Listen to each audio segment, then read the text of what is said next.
여호와를 잊지 말고, 이런 제목으로 신명기 강해를 이어가겠습니다. 출애굽의 2세대들을 향해서 모세는 그들이 가나안 땅에 이르게 될 때 반드시 지켜야 될 계명의 준수의 중요성에 대해서 거듭 강조를 하고 있습니다. 가나안 땅에 들어가게 될 때 반드시 이것을 지켜야 된다. 하나님께서 모세에게 그토록 강조하신 것을 모세가 힘써 출애굽의 2세대들에게 그대로 전달하는 것에 그가 이 땅에서 얼마 남지 않은 시간을 다 할애하고 있었던 이런 모습을 볼 수 있습니다. 언제나 성도는 그들이 살아가는 시대와 세상 속에서 자신이 어떤 존재로 살아가야 되는지를 잊지 않는 자들이 되어야 합니다. 방금 기도했듯이. 근데 내가 어떤 존재로 살아야 되느냐의 문제는 책을 많이 읽는다고 알 수 있는 것도 아니고 공부를 많이 한다고 뭔가를 많이 경험한다고 할 수 있는 게 아니라 진리 속에서 하나님이 어떤 분인지를 알 때 내가 어떻게 존재해야 되는지, 어떤 삶을 살아야 되는지가 명쾌해지는 거죠. 예수를 믿어도 방향을 잃어버리고 그렇게 허송세월을 보내게 되는 많은 이유는 교회는 다닐지라도 하나님에 대해서, 예수 그리스도에 대해서는 아는 바가 없기 때문입니다. 그러니까 교회는 다니지만 모든 판단과 사고의 주체는 자기가 되어서 그렇게 살아가게 되는 이율배반적인 이런 모순이 존재하는 그리스도인들이 되는 거죠. 하나님을 알 때 하나님의 주권과 섭리를 인정하게 되고 그 통치 아래서 세상과 구별된 삶을 살아가도록 부르심을 받은 자가 나라는 것에 대해서 더 명확해지고 명료해지면서 그것이 우리의 삶을 이끄는 원동력이 되어서 신자의 삶을 살아가도록 만드는 동인이 된다는 거죠. 그러므로 우리는 하나님께서 그 백성들에게 어떤 지침을 주셨고 시대를 초월해서 어떤 지침을 주셨고 그들이 세상에 살아가는 동안에 무엇을 주의해서 지켜 행해야 될지를 언제나 하나님의 말씀을 펼쳐서 그것을 배우고 깨달아가야 되는 것입니다. 죽을 때까지 이 일은 계속돼야 되는 거죠. 하나님께서는 모세를 통해서 가나안 땅에 들어가게 될 이스라엘 백성들에게 계속해서 그들이 유념해야 될 사상들에 대해서 전달하고 계셨습니다. 마음과 성품과 힘을 다해서 여호와 하나님을 사랑하고 그 말씀을 마음에 지키고 행하며 그것을 힘써 자네들에게 가르쳐라. 문설주에다가 적어놓고 들고 날면서 그 하나님의 말씀을 묵상하고 그 하나님의 말씀이 너의 삶을 통제하게 해라. 이런 가르침을 전달했습니다. 그렇게 하나님의 말씀을 사랑할 때 하나님께서 이스라엘 백성들을 어떤 삶 가운데로 인도하시는지를 이어서 오늘 본문에서 말씀을 하고 있죠. 그래서 10절과 11절을 다시 보면 그리고 그것이 있을 것이다. 내 하나님 여호와께서 내 열조들에게 아브라함에게 이삭에게 그리고 야곱에게 내가 건축하지 않은 크고 아름다운 성읍을 주겠다고 맹세하신 그 땅으로 너를 들어가게 할 때 그리고 집들은 내가 결코 채우지 않은 모든 좋은 것이 내가 파지 않은 파진 우물들이 포도원들이 그리고 내가 심지 않은 감람나무들이 가득하다. 그리고 너는 먹을 것이다. 그리고 너는 배부를 것이다. 이렇게 기록되어 있습니다. 이스라엘 백성들은 하나님께서 그들에게 허락하신 땅에 들어가게 되었을 때 그들이 지금까지 보지도 못한 곳에서 살게 될 것이고 먹지도 못한 것들을 먹게 될 것이고 그들이 이전에 누리지 못했던 윤택함을 누리게 될 것이라고 예언하고 있습니다. 여러분 이스라엘의 역사를 우리가 알고 있듯이 그들은 건축된 건물 안에서 살아본 적이 없는 사람들입니다. 왜요? 유목민들이니까요. 뭔가 번듯하게 집을 짓고 살아본 적이 없는 사람들입니다. 여러분 로마의 역사를 추적해보면 그 로마 사람들이 얼마나 그 당대 최고의 물질과 문명을 누렸던 사람인지 알 수 있는 것은 이미 그 시대에 수로가 있었단 말이죠. 쉽게 말하면 그 시대에 물이 이렇게 수도를 틀면 물이 나오듯이 이 집집마다 이렇게 수로가 연결되어 있어가지고 그런 혜택을 누리고 그러니까 그 당시에 그 로마인들이 살았던 집들을 보면 대단히 뛰어난 건축학적으로 기능적으로 그런 집들이었단 말이죠. 근데 이스라엘은 그거하고는 비교가 되지 않는 그냥 아무 데서나 이렇게 텐트를 치고 양들 풀을 뜯어 먹이고 또 텐트를 접고 이동을 해서 또 목초지가 나오면 또 텐트를 치고 고작 그것이 전부였던 그런 이스라엘 백성들이 아주 매우 문명화된 가나안 성읍에서 이제 살게 된다는 거죠. 거기서 지금까지 사용해 보지 못한 아름다운 물건들과 자기들이 파지 않았던 우물들, 시원한 물을 마음대로 마실 수 있는 우물, 또 유실수들, 뭐 온갖 경험해보지 못한 즐거움과 풍요로움을 하나님이 허락하신 젖과 꿀이 흐르는 가나안에서 너희가 맛보게 된다. 예언을 하고 있는 겁니다. 하나님이 이렇게 하나님의 백성들로 하여금 영원한 나라에서 누리게 될 그 영광의 지극히 일부를 이 땅에서도 맛보면서, 그러면서 그 영원한 것을 소망하게 하시기 위해서 성경에 보면 이스라엘 백성들 가운데 또 하나님을 경외했던 족장들이나 하나님의 사람들에게 이렇게 탁월한 부를, 좋은 것을 누리게 하시는 이런 것들을 보여주시지 않습니까? 그런 이유에서 이스라엘 백성들이 이렇게 하나님이 주시는 큰 은택을 입기도 하는 이런 장면들이 역사 속에 나오거든요.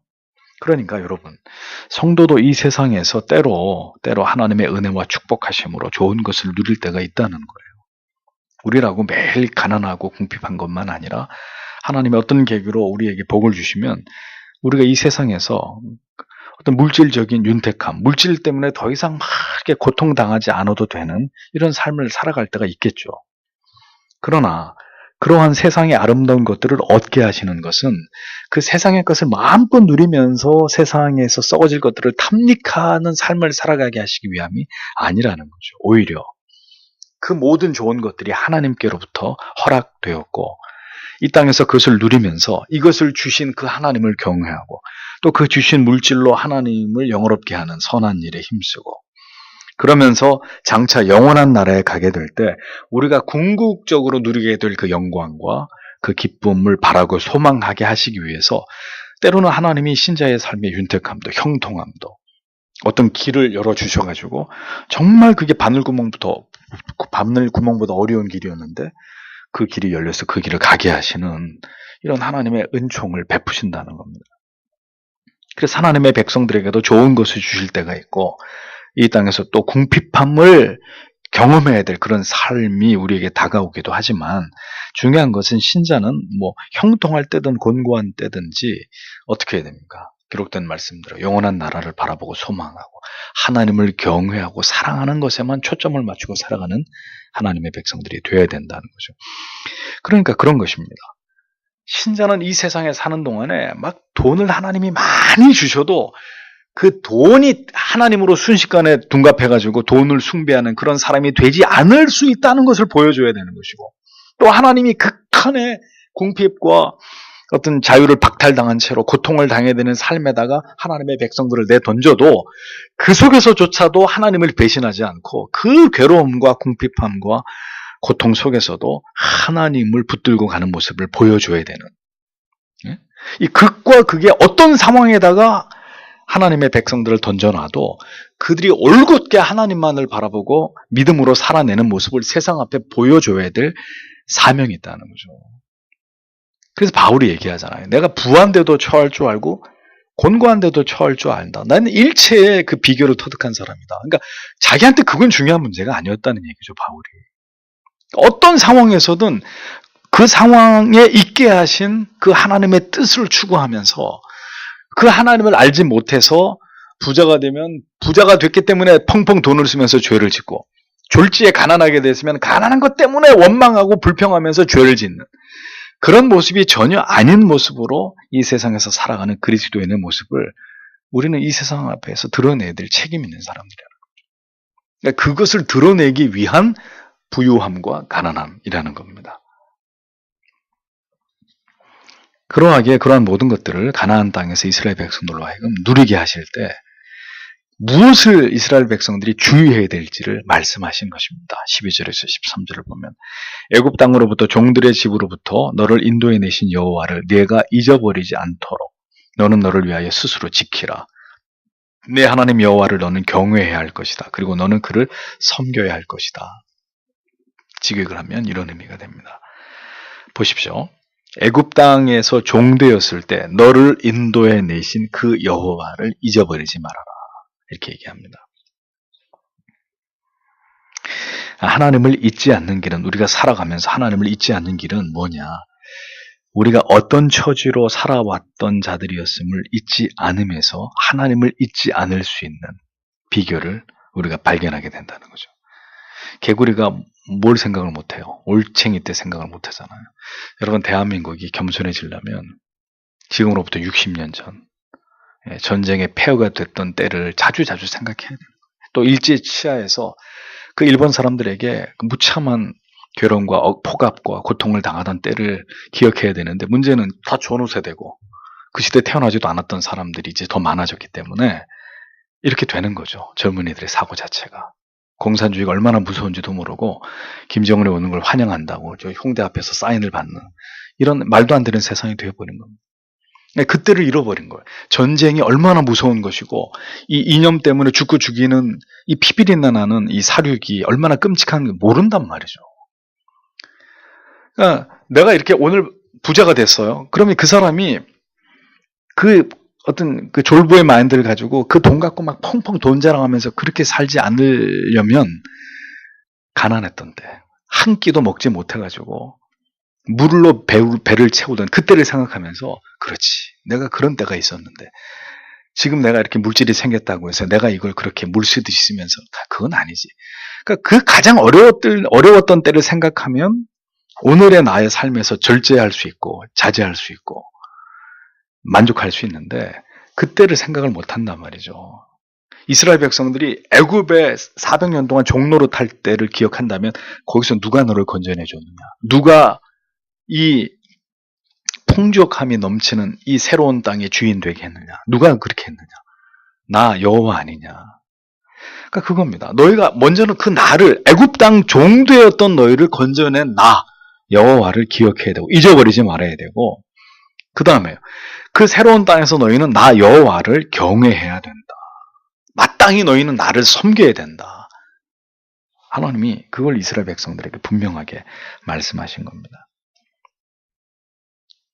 우리가 죄 아래서 얼마나 비참한 지경에 살아가고 있었는지를 알고 그 가운데서 하나님께서 우리를 구원으로 불러주셨다는 것에 대한 감격을 잃지 않을 때 신자는 하나님을 잊어버리지 않을 수 있습니다.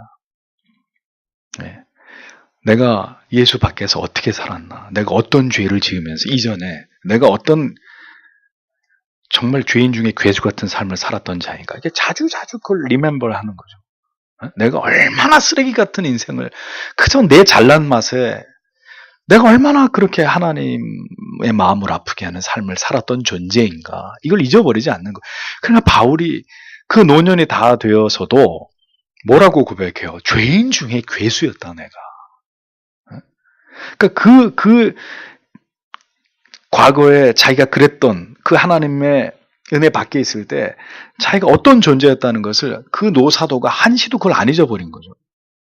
그런 나를 예수 그리스도의 은혜가 나를 나되게 한 거다.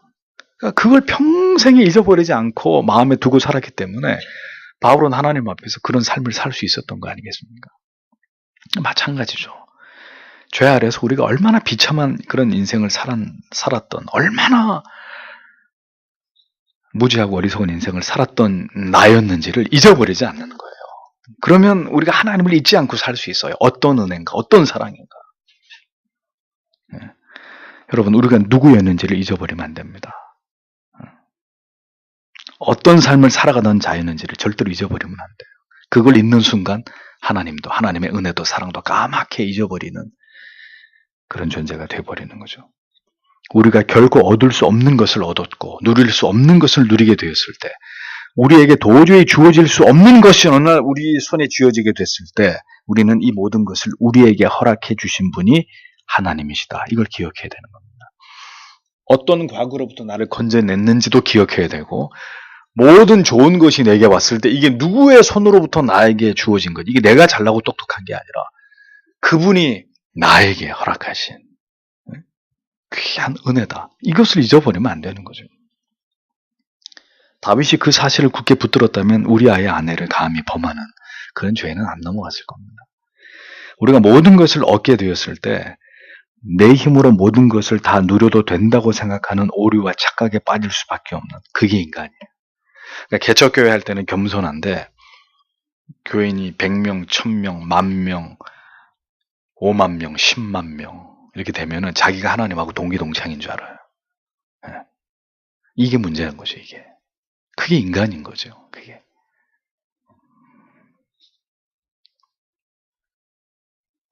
그것이 인간의 전적 무능하고 타락한 모습입니다. 가나안 땅의 모든 것은 이스라엘 백성들이 보기에 너무너무 매력적인 것들이었습니다. 생각해 보십시오. 예? 그래서 그렇게 가난한 사람들과 자폰을 하지 말라고 주님이 말씀하셨는데도 생각해 보세요. 그 땡볕에 양을 몰고 다니면서 제대로 씻기를 합니까? 뭐 화장을 합니까? 예? 그러니 자기 이스라엘 여자들은 얼마나 외모가 생긴 게 그렇겠어요. 근데 가나안 여인들, 그 사람들은 정착을 해서 성읍에서 살고 있었던 여인들이었잖아요. 저기 시골에서 논밤매는 안악만 보다가 명동에서 미니스커트를 입은 여자를 한번 보면 총각, 시골 총각의 눈이 어떻게 되겠어요? 뒤집어지겠죠. 마찬가지 아니겠습니까? 가난한 여인들을 보니까 이건 뭐 그냥 그 내버려 두는 게 바본 거죠. 그 가나안의 아름다운 여인들을 가만 내버려 두는 이스라엘 남자 총각들이 바보 천치인 거예요. 어떻게 됐어요? 다 결혼했잖아. 가나안 여자들하고. 그리고 그 가나안의 모든 문화들을 그냥 송두리째 그냥 견물생심이라고.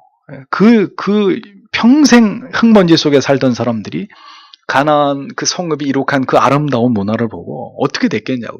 순식간에 빨려 들어간 거예요. 그냥. 하나님이 그렇게 될 줄 알고 분명히 말씀을 하시고 또 말씀을 하셨는데도 아무 소용이 없었던 거죠. 그 살기 좋은 에덴 동산에 머물면서도 하나님과 맺은 언약을 기억하면서 그것을 지키기보다는 따먹을 과일이 예를 들면 선악을 하는 나무밖에 없었다. 그런데도 그 하나님이 따먹지 말라 그랬으면 하나님이 잔인한 거죠. 근데 그 넓고 넓은 에덴 동산에 따먹을 과일이 그야말로 널려 있었을 텐데, 예? 왜 하필이면 그 금단의 열매에 손을 댔느냐? 근데 그게 인간이라는 거예요, 그게. 모든 좋은 것을 우리에게 주셨어도 그 좋은 것들을 누리기보다는 허락되지 않은 것에 마음이 가는. 눈앞에 보이는 그 화려함에 그 먹기 좋은 그것에 마음이 탐하는 그게 인간이라는 거예요. 그래서 기억해야 합니다. 우리는 하나님의 약속을 기억해야 되고 이 모든 것을 우리에게 주신 분이 누구인지를 잊지 말아야 되는 거죠. 여러분, 세상에 살아가면서 그리스도인들은 결코 이 화려하고 아름다운 세상의 주인이 결코 우리 자신이 아니라는 걸 알아요.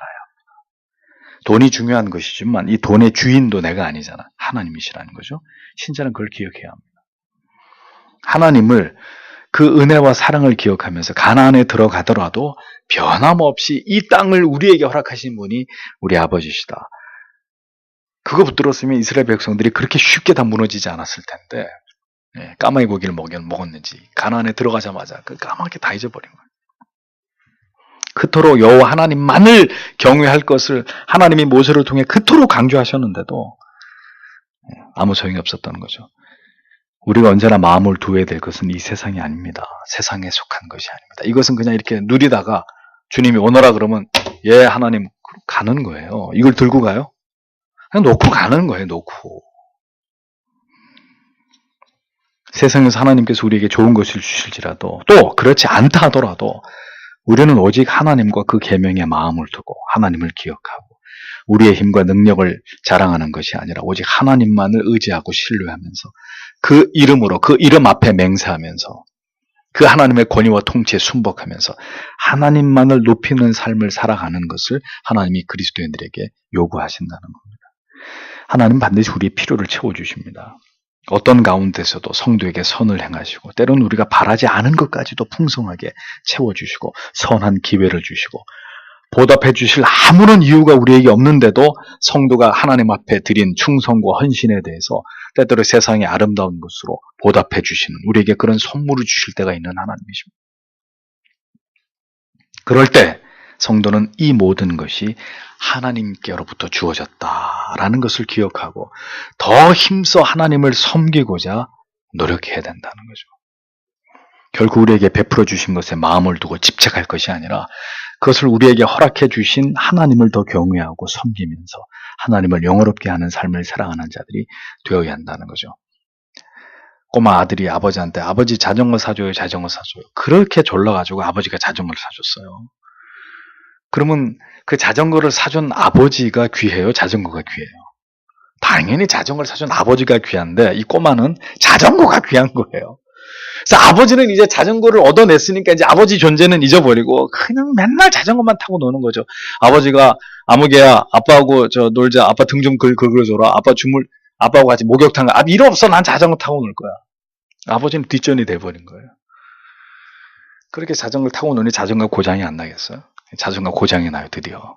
그럼 이제 그 고장난 자전거를 끌고 그 꼬마가 누구에게 와요? 아버지에게로 와요. 그래서 하나님은 자전거를 고장내세요. 아버지를 찾으라고. 인생들이 정신없이 자전거를 타고 노는 재미에 시간을 흘려보낼 때 그대로 계속 내버려 두는 게 아니라 그 자전거가 빵꾸가 나든지 체인이 풀어지든지 자전거가 두동강이 나든지 하나님 그렇게 만들어버려요. 왜? 그걸 누가 너에게 줬느냐? 누가 너에게 준 것이냐? 그걸 기억하게 만드는 거죠. 하나님께서 당부하신 것이 무색할 만큼 가나안 땅에 정착한 이스라엘 백성들은 이 모든 하나님의 말씀들을 깨끗이 망각해버리고 가나안의 매력 속으로 깊이 빨려 들어가 버립니다. 하나님이 분명히 말씀하셨어도 아담 때부터 인간은 그 말씀을 어기고 거스르고 불순종하는데 도같은 존재라는 거. 네. 그러니까 인생은 전적으로 무능하고 부패한 그런 존재일 뿐인 것입니다. 14절에서 15절을 보십시오. 너희는 너희 사면에 있는 백성들의 신들 가운데서 다른 신들의 뒤를 결코 좇지 말라. 왜냐하면 내 가운데 계신 내 하나님 여호와는 질투하시는 하나님이시기 때문이다. 내 하나님 여호와의 진노가 너에 대하여 불타지 않도록 그리고 그가 너를 지면으로부터 멸절시키지 않도록 이렇게 기록되어 있습니다. 하나님께서는 이스라엘에게 주신 것들에 마음을 빼앗기지 말고 그리고 하나님 아닌 다른 신들에 대해서 즉 가나안의 원주민들이 섬기던 신들의 뒤를 절대로 쫓지 말라고 엄히 명령하셨습니다. 이스라엘이 다른 신을 알아요? 몰라요. 왜? 아브라함 때부터 여호와 하나님만을 경외해 왔으니까요. 이스라엘이 다른 제대로 되어진 집안에서 제대로 된 옷을 음식을 먹어본 적이 없듯이 이스라엘은 하나님 외에는 다른 신을 섬겨본 적이 없는 민족이에요. 하나님만을 경외하면서 출애굽을 해서 결국 여기까지 하나님의 은총을 입어서 오게 된 민족이란 말이죠. 이스라엘의 걸어온 길을 보십시오. 또 아브라함이 그랬듯이 그들은 여호와 하나님이 어떤 일인지 알지 못하고 수없이 실수를 범하고 범죄하고 하나님 원망하고 죄를 범했어도 하나님은 어떻게 했습니까? 이스라엘 백성들 포기하지 않고 가나안까지 끌고 오셨어요. 아담이 선악을 알게 하는 나무 열매를 따먹을 거를 아셨어도 베드로가 주님을 부인할 것을 알고 계셨으면서도 이렇게 출애굽의 2세대들이 이렇게 모세가 각별히 주의를 주고 명령했어도 가나안 땅의 우상을 숭배하게 될 것이라는 것을 아셨음에도 하나님은 이렇게 그들에게 말씀하고 계셨다는 거. 네? 여러분 우리가 말하면 다 듣습니까? 아니라니까요. 성경을 보세요. 하나님이 나타나셔서 말씀하면 다 들어요? 안 들어요. 우리는 고장난 시계 같아요. 절대로 제 시간을 맞추지 못해요. 그러니까 뭔가를 어떻게 이렇게 우리가 할 수 있다는 거 성경 어디를 봐도 그런 가능성은 인간 안에 없어요. 그러니까 하나님이 뭘 바래서 우리에게 말씀하는 게 아니라고요. 하나님이 이렇게 말씀했으니까 지켜야지. 아니 물론 지켜야죠. 근데 지킬 수 없다는 걸 알고도 하나님은 말씀하시는 거예요. 그 하나님의 마음이 뭘까요, 여러분? 이런 하나님을 통해 우리가 뭘 깨닫습니까? 그 백성에 대해서 무한하신 자비와 긍휼을 베푸시고 그들이 그렇게 하나님을 배반할지라도 나는 너희를 버리지 않는 아버지다. 이걸 말씀하시는 거죠. 아니 부모님 여러분, 자식이 아빠가 한 번 얘기했다, 두 번 얘기했다, 세 번 얘기했다. 그래도 안 지켜? 너 호적 파 임마.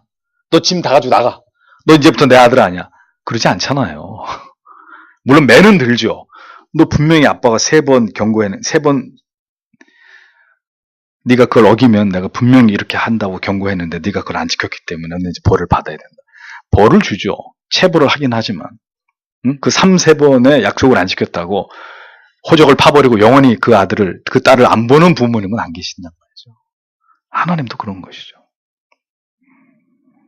다만 하나님의 명령을 어길 때 이스라엘은 하나님의 징벌을 피할 수 없고 다시 하나님께로 돌아오기 위한 긴 고통의 여정을 지나가야 됐다는 것을 우리는 잊지 말아야 되는 것입니다. 그런데 중요한 것은 그렇게 긴 시간 동안 우리를 다듬어 가시는 하나님이라는 거죠. 그러니까 이 시점에서 이런 얘기를 아무리 해도 여기에 오기 전까지 우리는 계속 어기고 거짓말하고 숨기고 그럴 거라는 걸 아시는 거예요. 이 중간중간에 계속 말씀이 오셨어도 결국은 여기까지 오기까지는 계속 엎어지고 불순종하고 죄 짓고 그럴 거라는 걸 하나님이 아신다는 거죠.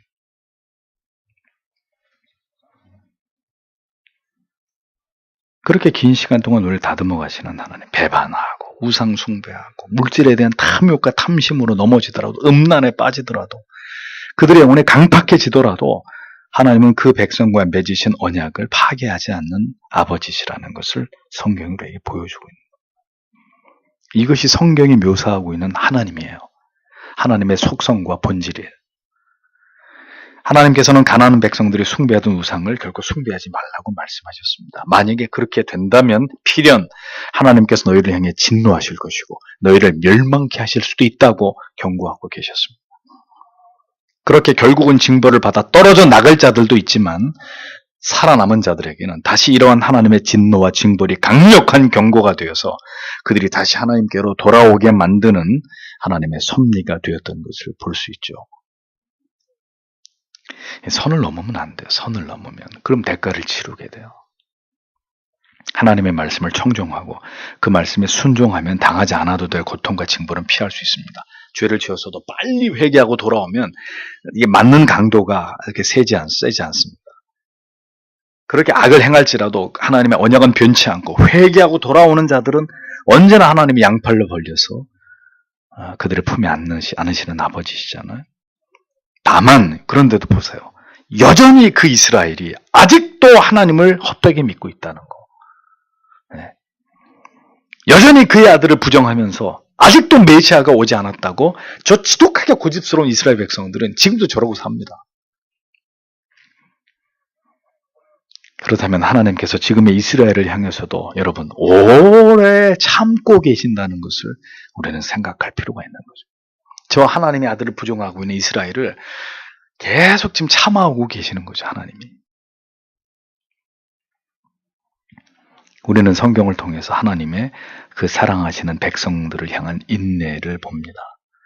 그렇게 말씀하시고 경고하셨는데도 보란듯이 하나님의 말씀을 어기는 이스라엘을 보면서 우리가 성경 보다가 화가 날 때도 있지만 이것들이 인간이야 이것들이 화가 날 때도 있지만 한편으로 그 모습이 바로 오늘의 우리의 모습이기 때문에 또 한편 하나님 앞에 민망하고 부끄러운 것입니다. 그렇지. 그게 내 모습이지. 저 이스라엘 백성들이 저런 모습이 바로 오늘의 나의 모습이지. 부디 하나님께서 우리를 도우시고 항상 은혜를 베풀어 주셔서 우리가 더 힘써 하나님을 올바로 섬기게 되기만을 우리는 소망할 따름이죠. 어떤 환경 속에서도 결코 우리의 마음이 느슨해지고 세상을 향해 허탄하는 것에 마음을 빼앗기지 않으면서 결연히 하나님의 뜻을 따라 살도록 하나님께서 우리를 붙들어 주시기를 성도는 언제나 두 손 모아서 하나님 앞에 기도해야 되는 것입니다. 그러나 그 모든 것을 하나님께서 다 해주실 것이라는 그런 미신에 사로잡혀 있지 않고 오늘도 힘을 다해서 하나님을 경외하는 도를 배우고 힘써 하나님을 알아가는 일에 진력하는 성도가 되기 위해서 노력해야 되는 겁니다. 하나님께서는 오늘도 하나님께 붙들리기를 원하는 자를 붙들어 주십니다. 주권적으로 부르셔서 자녀 되게 하셨지만 오늘도 전심으로 하나님을 구하면서 그 은혜 가운데 살기를 사모하는 자녀들에게 더 풍성한 은혜를 베푸시고 친밀함을 보이시지 그리고 그의 삶에 동행하시는 하나님이시지 전혀 그럴 뜻이 없다고 예? 전혀 하나님을 알기를 원치도 않고 하나님 사랑하지도 않고 경건의 훈련도 없고 그렇게 막가파처럼 살아가는 그리스도인들을 제발 나한테 돌아오지 않으련 하고 무슨 심파조로 물고 늘어지는 그런 하나님이 절대로 아니시란 말이에요. 시간을 뛰어넘어서 이스라엘 백성들에게 경고하신 말씀은 오늘 이 시대의 그리스도인들에게도 그대로 유효한 말씀이라는 것을 기억하십시오. 어떤 세상이 오더라도 여러분들이 지금보다 더 형통하게 되더라도 혹은 더 곤고해지더라도 결코 하나님께서 우리에게 바라시는 바가 무엇인지를 잊어버리는 그런 그리스도인이 되어서는 안 됩니다. 눈앞에 보여지는 환경은 가변적인 거예요. 그러니까 오늘까지 잘 나가다가 내일 어떤 일들이 연거푸 터지면서 엎어질 수도 있는 게 인생이고 오늘까지 칠흑같이 어두운 터널을 지나가다가 내일 갑자기 순식간에 환한 빛 앞으로 그 어두움에서 빠져나오게 될 수도 있는 것이 우리들입니다. 그건 몰라요, 누구도. 하나님이 하시는 거예요. 중요한 것은 이 두 가지의 상황들을, 환경들을 경험하면서도 우리가 견고히 하나님을 의지하게 하시는 거예요. 형통한 날에는 기뻐하고 곤고한 날에는 생각하라.